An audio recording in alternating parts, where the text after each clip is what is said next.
15 मिनिटापूर्वी पुढच्या 1 तासासाठी माझ्या आयुष्याला एक वेगळी कलाटणी मिळाली आणि एक वेगळं वळण मिळालं. मला सांगण्यात आलं की ट्रेलर लॉन्चची मजा घेता घेता अँकरिंग सुद्धा कर. त्याच्यामुळे पुढचा 1 तास हा अचानक अँकर जर काय 19-20 झालं तर सांभाळून गेला तुम्ही समर्थ आहात आणि 19-20 होणार नाही याची काळजी घ्यायला मी समर्थ आहे असं स्वतःलाच आश्वासन देऊन कार्यक्रमाची सुरुवात करूया. त्याच्यामुळे अचानक झालेल्या अँकर कडनं तुमच्या सगळ्यांचं पुन्हा एकदा समर्थच्या चित्रपट ट्रेलर लॉन्च प्रसंगी सगळ्यांचं स्वागत. हा चित्रपट जेव्हा अनाऊन्स झाला तेव्हा युवकांसमोर मांडलं पाहिजे असं ज्यांच्या मनात होतं असे रवींद्र वाटक सर हे स्वतः व्यावसायिक आहेत आणि त्यांनी गोंदवलेकर महाराजांचे अनुग्रही आहेत. 12 ज्योतिर्लिंगांना श्रीराम कथा सांगणारे हे एकमेव व्यक्ती असतील. ते उत्तम प्रवचनकार आहेतच पण समाजाला नवीन दिशा देण्याचं नवीन विचार देण्याचं काम ते सातत्याने करत असतात. रवींद्र वाटक सर मी तुम्हाला स्टेजवर याची विनंती करतो. नमस्कार. या प्रसंगी तुमचं काय मनोगत आहे आणि तुमच्या काय भावना आहेत? येस, थँक्यू मानस. आणि तू असं स्वतःला नौखा अजिबात समजू नकोस, कारण आम्ही तुझा स्टँडअप कॉमेडीचा देखील फॅन आहोत. त्यामुळे अर्थातच सो समर्थांचा अजून एक फायदा, तो पण प्रमोट झाले. So thank you for calling me. ही समर्थ नावाची जी कथा आहे ही मी साधारणतः 2012-2013 साली एक छोट्याशा स्क्रिप्टमध्ये 2-3 पानांमध्ये लिहून अभंग होतं आणि सज्जनगडावर ते लॉन्च करणं हा एक दुर्मिळ योग असेल. तर ते त्यातले जे ब्रह्मा आहेत दिग्दर्शक, त्यांना मी स्टेजवर बोलवतो. रवींद्र सरांना जेव्हा पहिल्यांदा भेटलो होतो, विचार समजून घेतले होते, तेव्हा आपल्या डोक्यात हेच होतं की आजच्या काळाला सुद्धा आपल्याला वाटेल असा चित्रपट आपल्याला एक करायचा, आणि रवींद्र सरांचे तेच म्हणणं होतं. सो काय भावना आहे तुझ्या? मुळात मला बरं वाटतंय की आमचा लेखक इथे एवढं बोलतोय, मी त्याला तिकडे बोलू दिलं नाही तेवढं. पण एक आहे, हा सिनेमा जेव्हा आम्ही करायचं ठरवलं, जेव्हा मी रवींद्र सर, हे जे इंग्लिश शब्द आहेत ह्यामुळे, पण एक आहे खरं सांगतो, या चित्रपटाचा आम्ही प्री प्रोडक्शन करत असताना ऑलमोस्ट 35 दिवस हा माणूस आमच्याबरोबर DOP म्हणून पूर्ण प्लॅनिंग करायला, मी काय लाइटिंग करणार आहे, तुझा काय सीनची कोरिओग्राफी आहे ती सांग मला, याचा प्री प्रोडक्शन मध्ये 35 दिवस हा माणूस आमच्याबरोबर पूर्ण बसून होता, एकी सोडून. सो ही खूप मोठी गोष्ट आहे. He is very dedicated toward his work. Me English बोलायला लागलो, याच्यामुळे बऱ्याच गोष्टी माझ्या सुधारल्यात इंग्लिश मधल्या तरी. पण खूपच छान मजा आली अतित बरोबर काम करताना. आणि अतित थँक्यू सो मच, कारण हा सिनेमा इतका छान दिसतोय, या सिनेमाचा भाव इतका छान दिसतोय, त्यामध्ये तुझा सगळ्यात मोठा हात आहे. थँक्यू. Thank you thank you.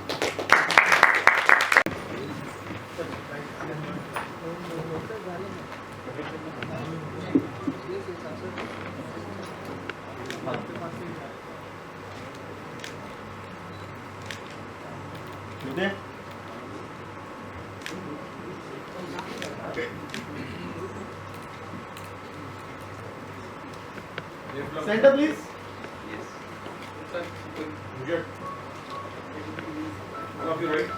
This बोल.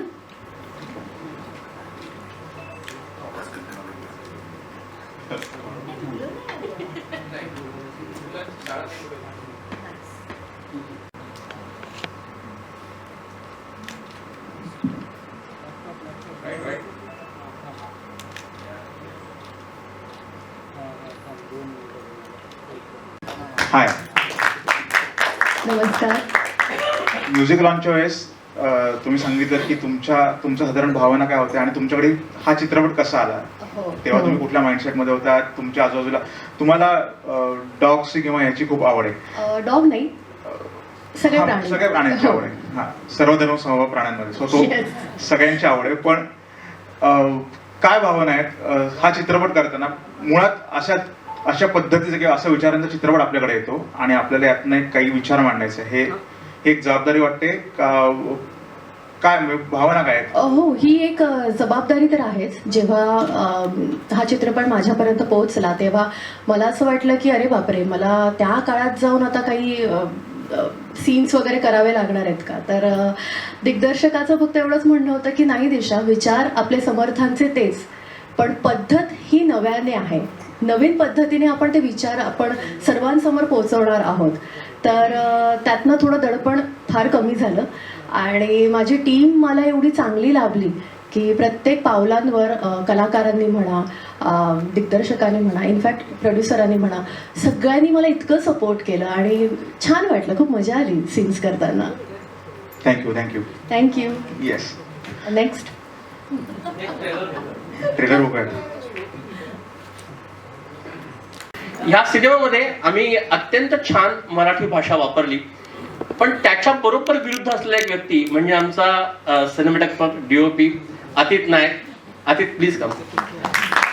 तुम्ही याला आब्रा का डाबरा म्हणून एक फेमस फिल्म होती ज्यामध्ये ॲज अ चाइल्ड आर्टिस्ट म्हणून पाहिलं होतं.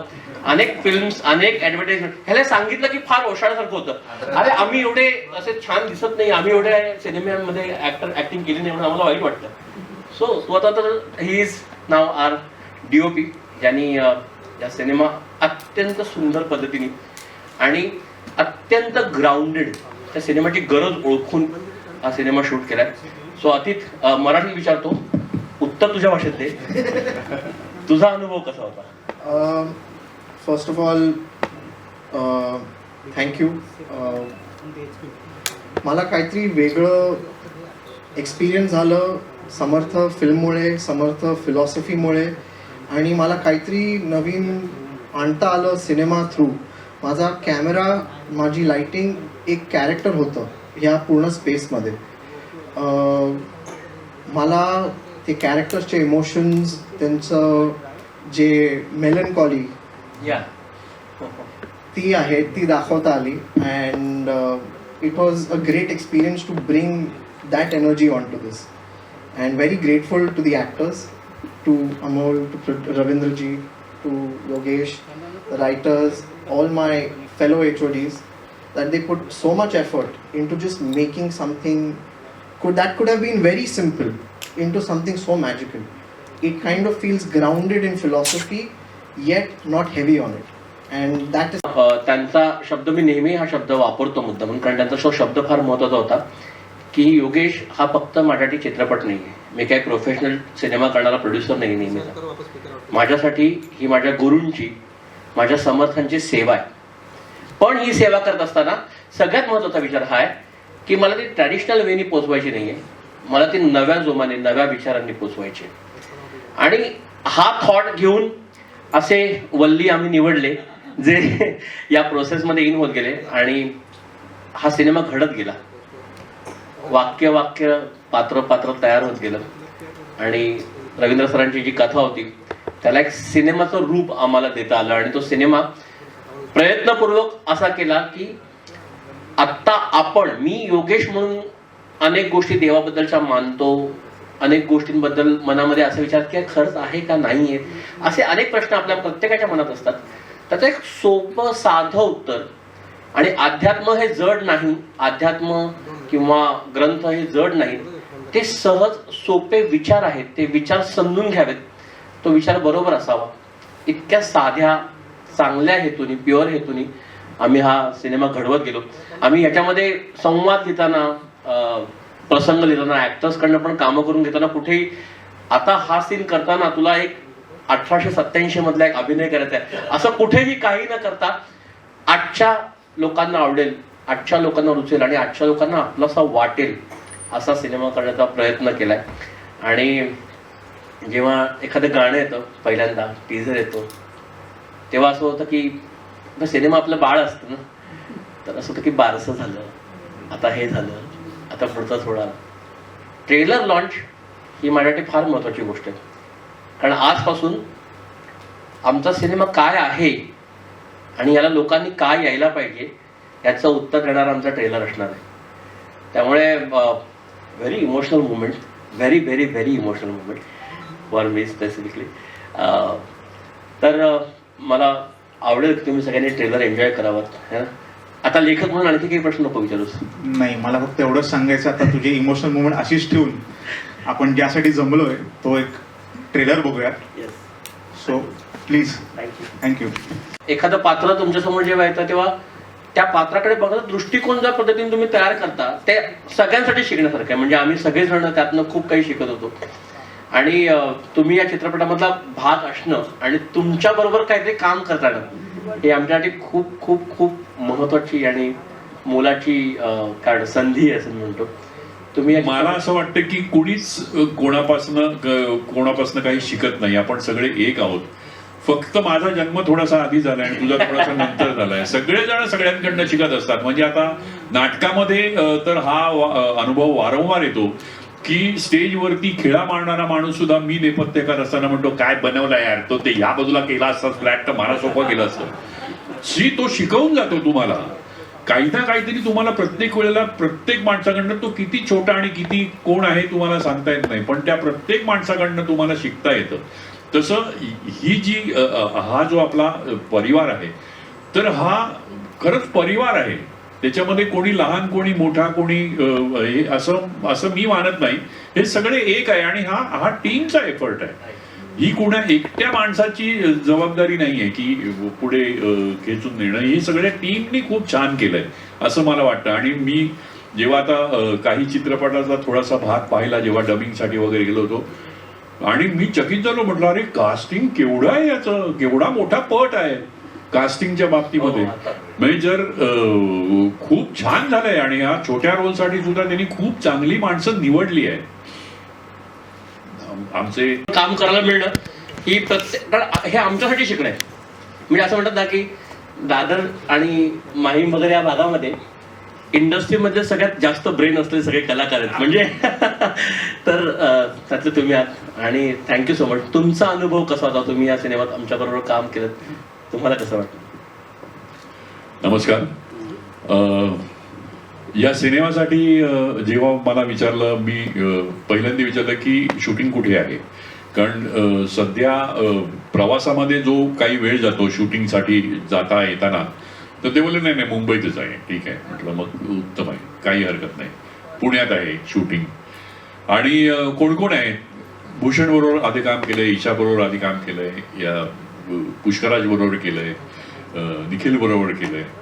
मी तुझ्याबरोबर काम केलं नव्हतं, भेटलो होतो आणि काम बघितलं होतं, म्हणजे काय करतो मला माहिती. म्हटलं सगळी टीम उत्तम आहे. आणि मी म्हटलं ठीक आहे करूया. मला काही कल्पना नव्हती कथा काय आणि कशी आहे आणि काय आहे ते. आणि मग हळूहळू हळूहळू हळू मला ती कथा कळायला लागली आणि त्याचं महत्त्व कळायला लागलं. आत्ता मला जेव्हा हा म्हणाला, मला इतकं असं भरून आलं की मी हे सिनेमा म्हणून करत नाहीये, मी ही सेवा म्हणून करतो. ही जी भावना आहे करण्याच्या मागची, ही सगळ्यात महत्वाची आहे. आम्ही नाटकाच्या निमित्ताने अमेरिकेमध्ये नाटकाचे, आपल्या मराठी नाटकाचे प्रयोग होते आणि तेव्हा एक तिथला माणूस गोरा, तर तो असं एकदा बोलता बोलता म्हणाला की तुम्ही भारतीय लोक आहात, हे तुम्ही खूप लकी आहात, कारण ना तुमच्यापैकी बऱ्याच लोकांचा देवावर विश्वास आहे. तुम्हाला कल्पना नाही की तुम्ही किती आतून स्ट्रॉंग होता. नुसता विश्वास आहे म्हटल्यानंतर तुम्ही त्याचं काय करता, यज्ञ नियम जपजाप्य वर्तवैकल्य त्याच्यावर, पण तुमचा विश्वास आहे.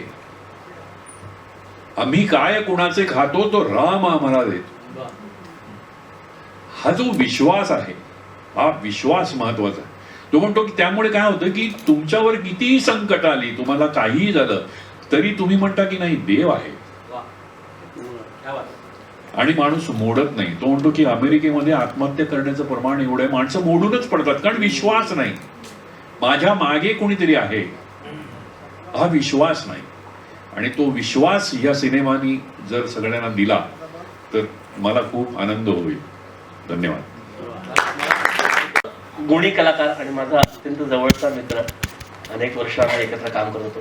आणि निखिलनी या सिनेमामध्ये एक छोटीशी भूमिका केली. भूमिका सांगायला नको कारण दिसेलच ते, पण प्लीज तुम्ही आता दोघं बोला, निखिलचे एक्सपिरियन्स. नाही, योगेश हा माझा बालमित्र आणि शाळेतला मित्र, त्यामुळे आपल्या मित्राचा सिनेमा आहे. अमोल सुद्धा आमचा मित्र.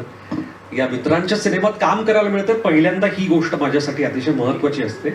त्यामुळे आज मित्राचा सिनेमा प्रदर्शित होतोय, त्याचा ट्रेलर लॉन्च होतोय, यात मला सगळ्यात जास्त अभिमान वाटतोय माझ्या मित्राचा. अभिनंदन. हाय. जेव्हा तुझे पात्र साकारलेस, ते पात्रावर आम्ही काम करत असताना आम्हाला खूप मजा येत होती आणि आम्हाला माहिती होतं की याला कोणीतरी तगडा ऍक्टर पाहिजे. हा, आणि जेव्हा आम्ही ट्रेलर बघितला किंवा काही सीन्स बघितले, तेव्हा आमची खात्री पटली की हा हे परफेक्ट काम झालेलं आहे. काय होतं तुझा मुळात असा एक चित्रपट आपल्याकडे येतो की जो असे विचार मांडतो, जो आध्यात्मिक पण नाहीये, पण जो रेग्युलर डेली बेसिसचे एक विचार जगायचं कसं, विचार कसा करायचा, किंवा एन्झायटी डिप्रेशन ह्याच्यावरचा सुद्धा एक उपाय म्हणजे समर्थ विचार, असं एक साधारण कॅल्क्युलेशन असलेला चित्रपट आपल्याकडे येतो. तर साधारण तुझी भावना काय आहे, आणि चित्रपट करायच्या आधी आणि आता चित्रपट पूर्ण आता ट्रेलर लॉन्चच्या वेळेस, या दोन्ही वेळेस तुझ्या भावना काय? जय जय रघुवीर समर्थ.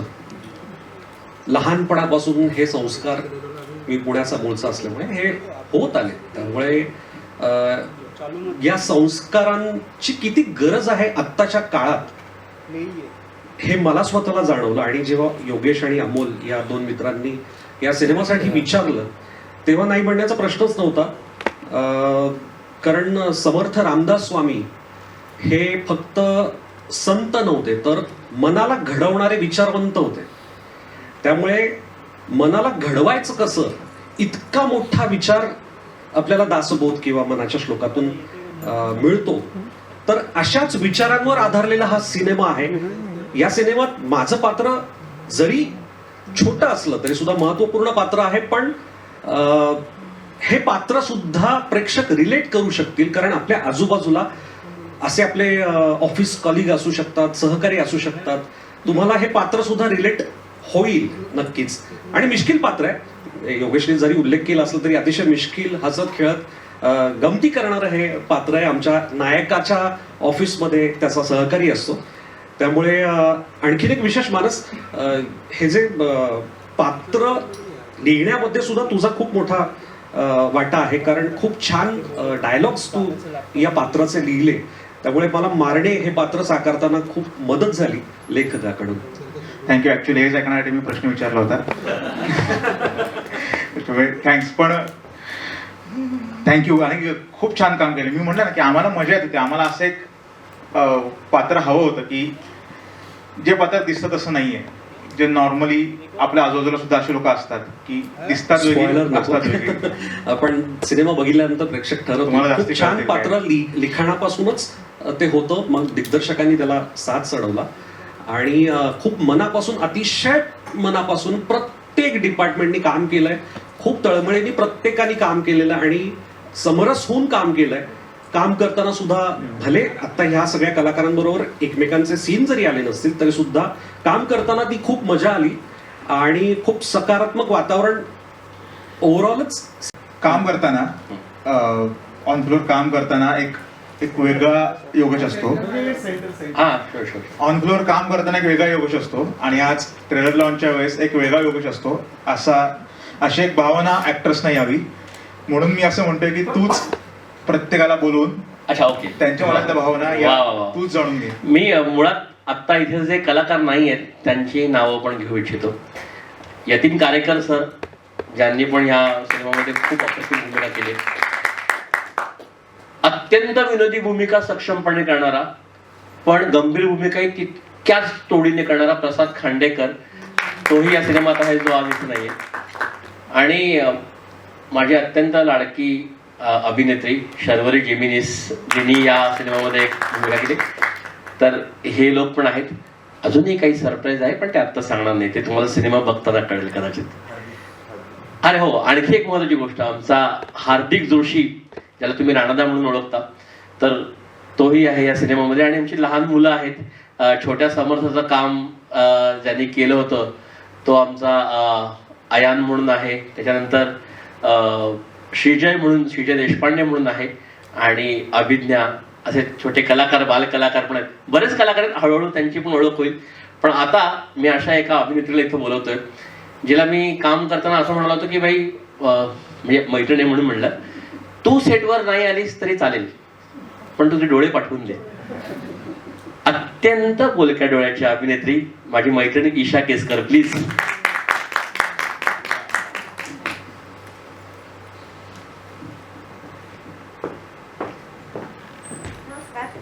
ईशा आणि मी पूर्वी काम केलं एकत्र, पण आम्ही मित्र म्हणून अनेक वेळेला भेटलो आहोत. आणि आय एम व्हेरी ग्रेटफुल की ईशा या सिनेमात काम करायला हो म्हणाली, कारण खरंच हे पात्र तसं होतं ज्यासाठी मला ईशाच या सिनेमामध्ये हवी होती. सो ईशा, मित्र म्हणून सोडून दे, मी मित्र म्हणून लांब आहे. मला असं वाटतं की तुझा अनुभव कसा अध्यात्माशी होता? आणि अध्यात्म आणि माझा काही संबंध नाही, हा प्रश्न नाही पडला का तुला? मला असा प्रश्न नाही पडला, कारण आपण सगळे कलाकार आहोत. हो. आणि आपण आपली भूमिका ती वठवत असतो आणि आपल्याला ते आशय पोचवायचा आहे त्यासाठी कष्ट घेत असतो. सो तुझा एक्सपिरियन्स कसा होता या सिनेमाच्या बाबतीत, तो मला ऐकायला आवडेल नक्कीच. नमस्कार एकदा सगळ्यांना. खूप वेगळा अनुभव होता असं मला सांगायला आवडेल. इंटरेस्टिंग अनुभव होता यासाठी की योगेश म्हणाला त्याप्रमाणे खूप बोलायला, खूप व्यक्त व्हायला वाक्य नाही आहेत किंवा त्या पात्राला म्हणावा तितका वेळही मी म्हणणार नाही आहे. पण जे काही जेवढ्या वेळ सुमा हे पात्र तुम्हाला दिसेल, अगदी तिच्या लहानपणीही आणि मोठेपणीही, तर तुम्हाला ती अगदी तुमच्या घरातली एखादी निर्मळ बहीण किंवा मैत्रीण वाटेल ह्याची मी तुम्हाला खात्री एंट्री देते आणि ते पात्र साकारताना मलाही खरंच असं वाटत होतं की मी त्या कुटुंबाचा भाग आहे, मी खरंच पुष्कराज आणि शर्वरीताई यांच्याबरोबर लहानाची मोठी झाली आहे असा तिथे त्यावेळेला भाव तयार करणं किंवा सराउंडिंग तयार करणं आणि तशी स्पेस देणं हे क्रू आणि कास्ट यांचं दोघांचंही काम असतं आणि ते मला खूप काय म्हणता येईल अगदी परफेक्ट ॲप्ट ॲटमॉस्फिअर मिळालं. कारण फिल्म अध्यात्मावर आहे किंवा स्वामी रामदासांच्या विचारांवर आहे, त्याचा आपल्या आयुष्यात कसा फरक पडतो, नात्यांबद्दल चित्रपट आहे. सो ह्या सगळ्याचं रिफ्लेक्शन म्हणून तिथे उभं राहताना आमच्यातला खट्याळपणा, मस्तीखोरपणा, एक ॲटिट्यूड हे सगळं बाजूला ठेवून निर्मळ होणं हे खूप एकट्याचं काम नाही ते असं मला वाटतं आणि ते अचीव्ह करायला टीमवर्क लागतं जे योगेश तुझ्या राज्यात मला मिळालं त्याबद्दल थँक्यू सो मला मच. एक गोष्ट मेन्शन करायची आहे. आम्ही सगळे कोकणात शूट करत होतो लाडघरला आणि लाडघरला आमचं जे जेवण होतं ते शूटिंगचं नेहमी येणारं जेवण नव्हतं. सज्जनगडावरती जे प्रसाद तयार करतात तिकडचे आचार्य आमच्यासाठी लाडघरमध्ये आले होते आणि अत्यंत सात्विक असं जेवण तिथे असायचं. आम्ही सगळे कलाकार लिटरली आणि त्याला संगत होती आशुतोषची. आशुतोष आणि मानस या जोडीने संवाद आणि अनेक त्याच्यामध्ये उदाहरणार्थ पॅन्ट वरती करण्याचा शॉट आपल्यापैकी अनेकांनी त्यातला बघितलेला आहे. असे छोटे छोटे प्रसंग की जे मानसच्या मुळे अधिक खुलले, आणखीन त्याच्यामध्ये खळखळून हसण्याचं एक लोकांना संधी त्याच्यामध्ये निर्माण झाली. हा चित्रपट करण्याचा मागचा उद्देश असा होता की आजच्या तरुणाईला परमार्थ या शब्दाचा थोडासा नाही म्हटलं तरी तिटकार आहे. कारण त्यांच्या दृष्टीने परमार्थ म्हणजे देवदेव करणं, उपवास तापास करणं, व्रतवैकल्य करणं आहे. परमार्थ ही जीवन जगण्याची कला आहे किंवा त्याच्या आधाराने देखील आपण आपलं करिअर करू शकतो. या संकल्पनांना तरुणाई मान्यता द्यायला तयार होत नाही. पण संतांनी हे सगळं सांगून ठेवलंय ग्रंथांमध्ये, पण आज ग्रंथ वाचायला वेळ कोणाला आहे? कारण ग्रंथ वाचण्यासाठी लागणारी धारणाशक्ती म्हणा, तेवढा वेळ म्हणा, तेवढे डिटर्मिनेशन म्हणा आज समाजामध्ये दिसत नाही. आणि मोबाईलमुळे तर आमचं आणखीन माइंडसेट इतके चंचल झालेले आहेत की आम्ही 90 सेकंदापेक्षा मोठं रीलही बघू शकत नाही.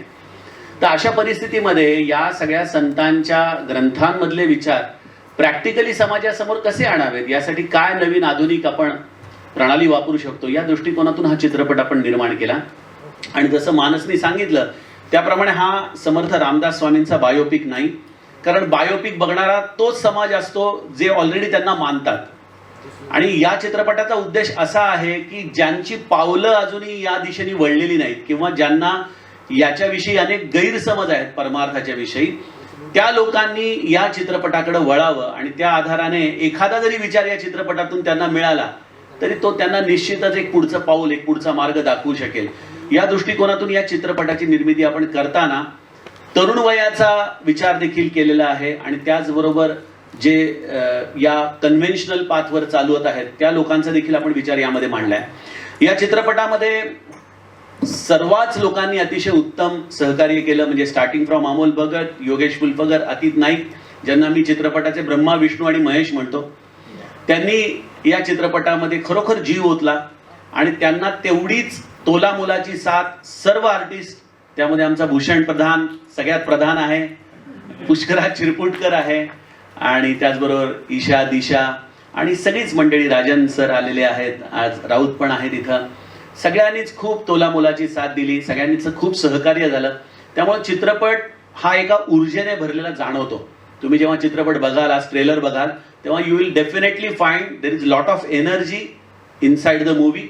आणि जो बघतो त्याला डेफिनेटली एक 2 दिवस तरी त्याचा काय म्हणता येईल कॅरी ओव्हर राहतो थॉट्सचा, की आपण नेमकं एक वेगळं काहीतरी विश्व बघून आलेलो आहोत. असा हा एक अत्यंत वेगळा, आशयपूर्ण आणि त्याचबरोबर मनोरंजन करणारा हा चित्रपट आहे. सो आय विश की हा लोकांपर्यंत जास्तीत जास्त संख्येने जाईल. आणि 14 ऑगस्टला हा चित्रपट गृहांमध्ये येतोय. आपण विद्यार्थी आणि कॉलेजच्या मुलांसाठी या चित्रपटासाठी प्रमोशनल ऍक्टिव्हिटी करतोय. कन्सेशनल रेटमध्ये आपण त्यांना चित्रपटगृहामध्ये आणतोय, जेणेकरून जास्तीत जास्त मास या चित्रपटाला यावा आणि ज्यांना आता आपल्या जीवनात करिअरमध्ये पडायचंय त्यांनी या चित्रपटातून आपला स्वतःचा फायदा करून घ्यावा. Thank you sir. मला एक अनुभव आला या जेव्हा आपलं एक मुखी नाम हे जे गाणं रिलीज झालं तेव्हा चित्रपटाचा पहिला लुक लोकांसमोर आला आणि ते गाणं प्रचंड व्हायरल झालं, त्या गाण्याला प्रचंड चांगले लाईक्स मिळाले, हो. कमेंट्स चांगल्या होत्या, अनेक शाळांमध्ये ते प्रार्थना म्हणून वापरलं जातं, असे कमेंट्स आहेत, असेही कळलंय. माझ्या मित्रांमध्ये सुद्धा जे ट्रान्समध्ये रमणारे जे मित्र आहेत ते जेव्हा हे गाणं रेग्युलरली ऐकायला लागले तेव्हा मला जाणवलं की या गाण्यात एक वेगळी मजा आहे. खरे शंकर महादेवन यांनी गायलेले गाणं नचिकेत जोगांनी लिहिलेलं आणि केदार पंडित यांनी संगीतबद्ध केलेलं गाणं आपण पुन्हा एकदा इथे ऐकूया. तुला वेळ आहे, मला वेळ आहे. आपण रात्री 1 वाजता ऑनलाईन भेटूयात आणि रिडिंग करूयात. अशा प्रोसेसमध्ये स्वतःला या कॅरेक्टरमध्ये तू इन करायचा प्रोसेस केलीस किंवा कॅरेक्टरचा अभ्यास केलास. सो तुझा एक्सपिरियन्स कसा होता? कारण मी भूषणला अनेक वेगवेगळ्या भूमिकांमध्ये पाहिलंय, पण मी याच्यामध्ये नक्की सांगतो मी पाहिलेलं भूषण किंवा मी डिरेक्ट केलेलं भूषण या फिल्ममध्ये वेगळं आहे. So how was your experience Bhushan? Thank you Yogesh. आपली सुद्धा अनेक वर्षांपासूनची मैत्री आहे. मला वाटतं 15-1 वर्षांपासून बिटवीन द लाईन्स म्हणून एक नाटक केलं होतं, मृण्मयीने डिरेक्ट केलं होतं ते मृण्मयी देशपांडेने, आणि त्यावेळेला आमची ओळख झाली होती. त्यानंतर अनेक वेळा इंडस्ट्रीमध्ये भेट झाली, पण काम करण्याचा योग आला नव्हता आणि तो इतक्या छान चित्रपटासाठी आला. खूप स्ट्रॉंग कॅरेक्टर आहे. मुळात मला लहानपण माझं आधी सुरुवातीला दिसलं, कारण काही काही गोष्टी ना ऑटोमॅटिकली आयुष्यात खूप येऊन जातात. म्हणजे मी चिंचवडचा आहे, तर लहानपणी जे चाफेकर चौकातनं कायम जायचो तर मी दामोदर चाफेकरांच्या स्टॅच्यूकडे बघायचो आणि मला त्यांची भूमिका, आता काम करत असताना त्यांची भूमिका मिळाली. तसेच वेगवेगळे रोल, मग महाराजांची भूमिका असो, हे जे एक एक इन्स्पिरेशन कायम आयुष्यात होते त्यांच्या भूमिका मिळत गेल्या. आणि असंच कुठेसं कदाचित हरवलेल्या मनातनं असे समर्थ आहेत असं मी म्हणेन. कारण लहानपणापासून मी कोकणातला, म्हणजे माझा जन्म कोकणातला, आजोळी जायचो कायम रायगडमध्ये. आणि रायगडला गेलो असताना मला कायम दिसायचं की आजी आजोबांच्या घरी, म्हणजे जे आपल्या पणजोबांचे वगैरे फोटो लावलेले असतात, तर न चुकता एक फोटो हा कायम असायचा, हा समर्थ रामदास स्वामींचा होता. तर त्यामुळे ते लहानपणापासून एक कुतूहल होतं. रायगडावर फिरायला जायचो, त्याचबरोबर शिवथरगडीला गेलेलो आहे, मग ती मूर्ती बघणं, त्यांच्या हातात दासबोध, ते खूप कुतूहल लहानपणापासूनच होतं. आणि कधी वाटलं नव्हतं आयुष्यात की असा त्या रेफरन्सनी त्यांचे विचार पोहोचवण्याचा चित्रपट बनेल आणि त्याच्यात मला काम करण्याची संधी मिळेल. इतकं की माझं शिक्षण कॉन्व्हेंट मधलं, त्याचाही उपयोग या चित्रपटाला होतोय. आणि अतिशय उत्तम शाळा, म्हणजे आज मी जे काय घडलो, मी कायम मला सांगायला आवडतं की मी माझ्या शाळेमुळे घडलो. खूप चांगले विचार मला माझ्या शाळेतनंच मिळालेले आहेत. पण तरी लहानपणी एक आजोबा असायचे आणि ते मनाचे श्लोक सगळ्या मुलांबरोबर वाचायचे, आणि बरीचशी मराठी मीडियमची मुलं असायची. आणि लहानपणापासून, कारण की मराठी भाषेनंतर आम्हाला इंट्रोड्यूस झाली होती, तर त्यामुळे सगळे आपले पोथी, छोटी छोटी जी पुस्तकं असते ते उघडून बसायचे आणि पाठांतर असायचं. आणि मला खूप भारी वाटायचं ते की हे आपल्याला का कळत नाहीये. पण तो अभिनयाचा एक किडा लहानपणी होताच. मी तसंच पुस्तक घेऊन घरी जे काय पोथी वगैरे असेल ती उघडून फक्त सूर त्याचा आहे की हे फक्त करत राहायचो, जेणेकरून जसं काय की मला कळतंय. आणि एकदा शाळेतनंच असा निरोप आला होता की याला काही मराठी वगैरे वाचता सुद्धा येत नाहीये, जरा लक्ष द्या.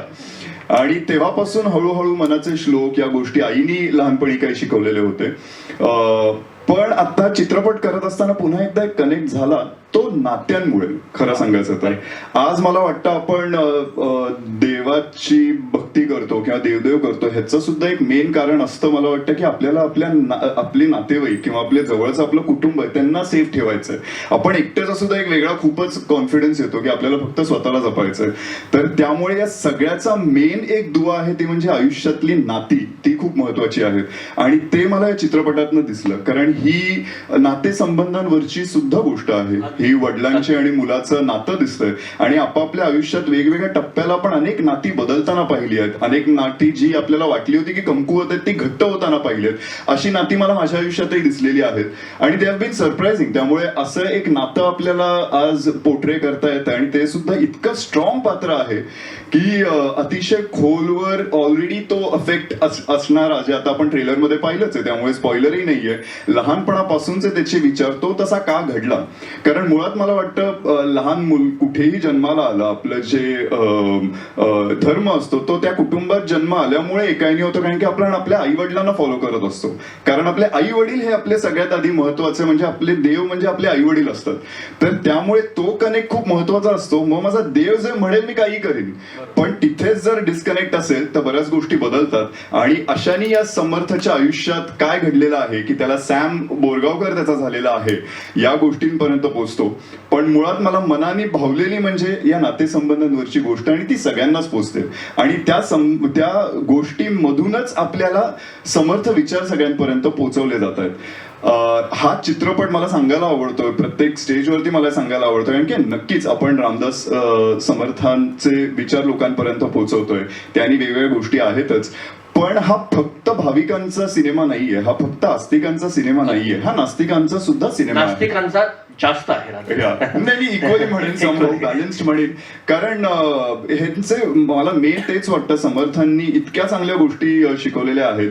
म्हणजे एक असं आहे की बलोपासना जे आपण म्हणतो, फिजिकल हेल्थ बरोबर मेंटल हेल्थ महत्वाची आहेच, पण आता म्हणून आपण मेंटल हेल्थ कडे खूप लक्ष देतो, मेडिटेशन करतो, पण फिजिकल हेल्थचं काय, तर याचं महत्वही सांगणारे म्हणजे आपले समर्थ रामदास स्वामी.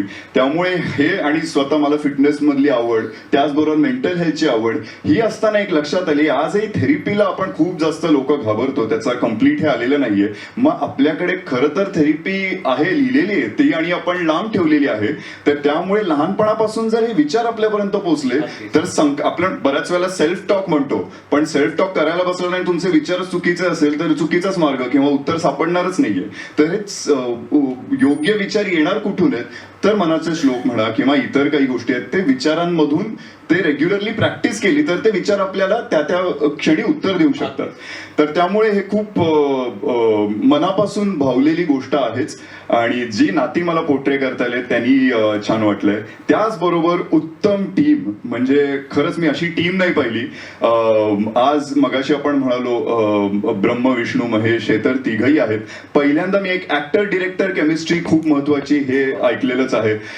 त्याचबरोबर प्रोड्युसर आणि ऍक्टरही खूप आपण बोलत असतो ते आहे, पण डीओपी आणि ऍक्टरची पण एक केमिस्ट्री असते, हे मला या चित्रपटातून कळलं.